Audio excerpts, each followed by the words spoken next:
Hello friends, Tanya here with day 9 of the 2025 Spellbinders 12 Days of Stitchmas. Let's see what this cozy little door has hidden behind it. Just going to open up this door and oh my gosh, look at that cute cupcake or figgy pudding. That is really adorable. Here are all of those pieces for the finished product. And there are even berries and leaves on this one. How cute is this? I cannot wait to start playing with this one. Now I've gone ahead and cut these out of a variety of cardstocks. This one is cut out of the gold assortment of treasured cardstock. And I have some of the gold diamond thread here. I'm using some Best Ever craft tape. This is I think it's 1/4 inch wide to secure my thread on the back of this component. I'm using my needle to poke out the holes as I stitch along, and these are just simple straight stitches, and they add that nice ruffled look to the cupcake wrapper. I'll just secure the other tail with another piece of the Best Ever craft tape, and I do like to layer another piece of cardstock behind my stitched elements. Next, we have the frosting component, and there are stitch lines to create sprinkles on top of this. Now I did do one without beads and one with beads. I thought it would be kind of cute to have round sprinkles on our figgy pudding, and I had purchased these beads to create with the Fergus gnome, which I haven't played with yet. It is a die set that creates a felt stuffed gnome in all kinds of different holiday decor. So cute. Well, anyway, I thought I would use them on our cute little figgy pudding. There's also a grouping of 3 berries, which I've die cut from some plain red cardstock and from the ruby assortment. A ruby assorted treasured cardstock. And one die cuts the cluster that you can use as a backer or just straight up. You don't have to put these layered berries on top of it. And then one die that cuts 3 berries. I'm going to add the backer to our frosting here. Now the frosting I had originally cut from some white cardstock that I had used the snow and ice luster polish on, and it creates this sparkly frosting look to it. I really like how that turns out. I also have the figgy pudding part, the pudding part, or the cupcake, however you want to think of this. And I've never had a figgy pudding. I kind of want to try one, but I think they just look so fun and festive. I love all the contrasting colors and the delectable treatness of it. I'm adding the berries at the top of our dessert here. And I am adding the holly leaves, which I cut from some darker green cardstock. And this is spritzed with the Distress Mica Stain sprays. And I think one of them is holly branch and the other one is tree lot, I think. I'm not positive. These have been in my rainbow of paper scraps for a while. And that completes the assembly of this cute little cupcake. Next, I decided to pull out from last year the candy canes and holly dies. These make some really cute opposite facing candy canes, and I used the antique and the ruby assortment. I used the pearl metallic in the antique, and then I used I think it's just the straight up metallic for the mirror metallic for the red stripes on our candy canes. Next up, I pulled out the Sweet Borders from the, I can't remember if it's Sweet Treats collection. Anyway, I'm going to use this, I think it's supposed to be gingerbread or cake with frosting layer. And I'm using that snow and ice luster polish again on some white cardstock to cut out the frosting layer. And I used a nice mid-brown cardstock from my stash. Just adding a little bit of glue with my Bearly Arts precision glue in the fine line bottle, which is my favorite for adhering things. That's pretty much the only adhesive I use anymore.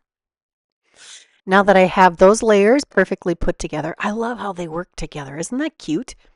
We're also going to pull in the Dancin' Christmas sentiments. These came out last year, I believe, and there was a dancing figgy pudding then. And there are some figgy pudding sentiments in here. Now, sometimes your sentiments that are the photopolymer, you pull them off the sheet and they're a little warped. Well, my solution to that is using a T ruler. This is a MISTI ruler to get good alignment. I just press the letters up against the edge of the ruler and then close the lid, and it really creates a nice straight line.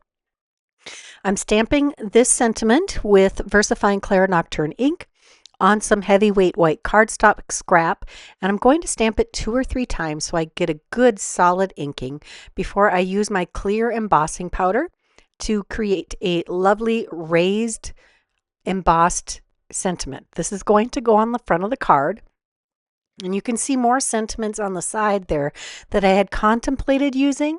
That was part of the Home for the Holidays collection from last year. To cut out that sentiment, I pulled out the mugs and mittens from July of 2025. There's a nice banner die. I did some partial die cutting with that to get the right length. And I'm also using the Merry and Bright sentiment strips. This is a better press plate that I actually glimmered a whole bunch of different versions of, and there's one plate and one die to cut them all out.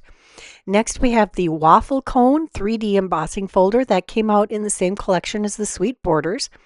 And we have the 5x7 Matting Basics Set B. I have some Desert Storm cardstock here. We're going to pair it with the Rocky Shore Altenew ink here. I just recently got all of the Altenew ink pads, and yeah, I really splurged. It makes my heart so happy to have all of those colors. I added ink to the top part, the part of the embossing folder that has the printing on it. I closed my embossing folder on the die cut piece of Desert Storm, and it creates this wonderful pattern on there. I only inked it once. I did get a very nice inking. We're going to add some of these elements to the front of our card. I just want to create a crisscross of our peppermint sticks here, or our candy canes.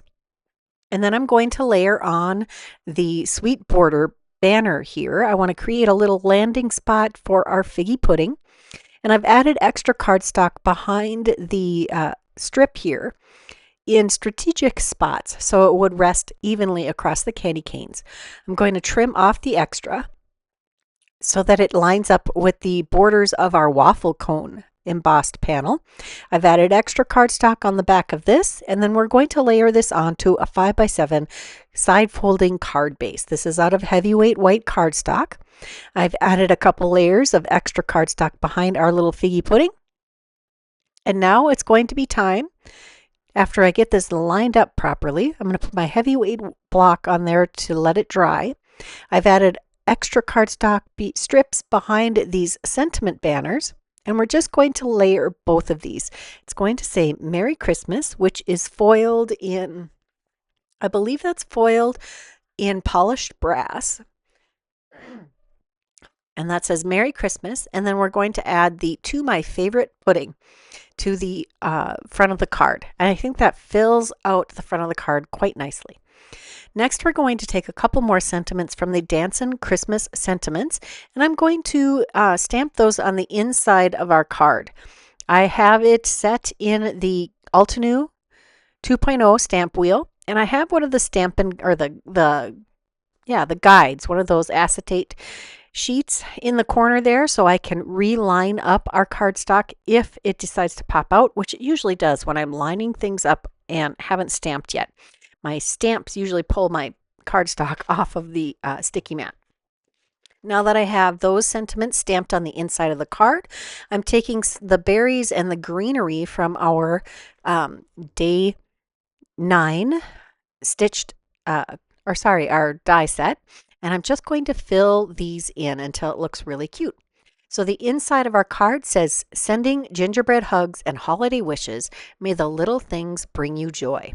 I do have one little branch of leaves left, and why not add a little extra fullness to the top of our little figgy pudding? That completes the card for today's Advent calendar. I hope you enjoyed it. I really had fun playing with all of the sweet treats in this card. If you enjoyed this video, please give it a thumbs up. Subscribe if you haven't done that. Leave me a comment. I always love to hear what you have to say. And if you're interested in any of the product that I use, check that description box below for a link to all of the products that I've used. Until next time, here are a couple more videos I thought you might enjoy. Bye-bye.